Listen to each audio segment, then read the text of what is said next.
আসসালামু আলাইকুম রহমতুল্লাহ। বিসমিল্লাহির রহমানির রহিম।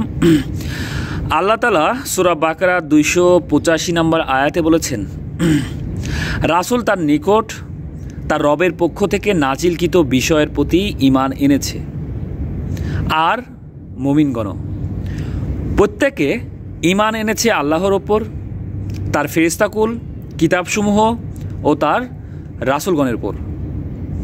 আমরা তার রাসূলগণের কারো মধ্যে তারতম্য করি না।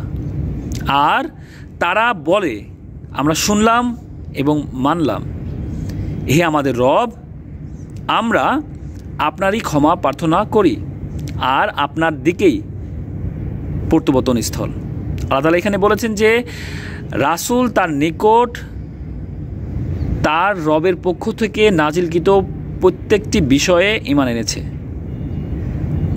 মানে আল্লাহর পক্ষ থেকে রাসূলের উপরে যা নাজিল হয়েছে তার উপরে রাসূল ঈমান এনেছে, আর মুমিনগণও ঈমান এনেছে।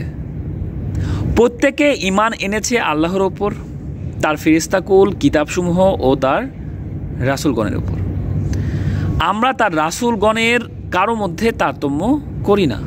আর তারা বলে, আমরা শুনলাম এবং মানলাম। হে আমাদের রব, আমরা আপনারই ক্ষমা প্রার্থনা করি আর আপনার দিকেই প্রত্যাবর্তন স্থল। আমাদের সবাইকে বোঝার মতো তৌফিক দান করুক আল্লাহ তাআলা। আর আল্লাহ রাসূলের মাধ্যমে যা কিছু আমাদের কাছে পাঠিয়েছে তা গ্রহণ করা এবং তারপরে আমল করা তৌফিক দান করুক। সবাই 5 ওয়াক্ত নামাজ পড়বেন এবং আপনার আশেপাশে যারা রয়েছে, যারা নামাজ পড়ে না, হতে পারে আপনার পিতামাতা, আপনার সন্তান, আপনার স্ত্রী, আপনার ভাই বোন, আপনার পাড়া প্রতিবেশী, আত্মীয় স্বজন, বন্ধুবান্ধব, সবাইকে 5 ওয়াক্ত নামাজের দাওয়াত দিন এবং সবাইকে 5 ওয়াক্ত নামাজের মধ্যে নিয়ে চলে আসুন।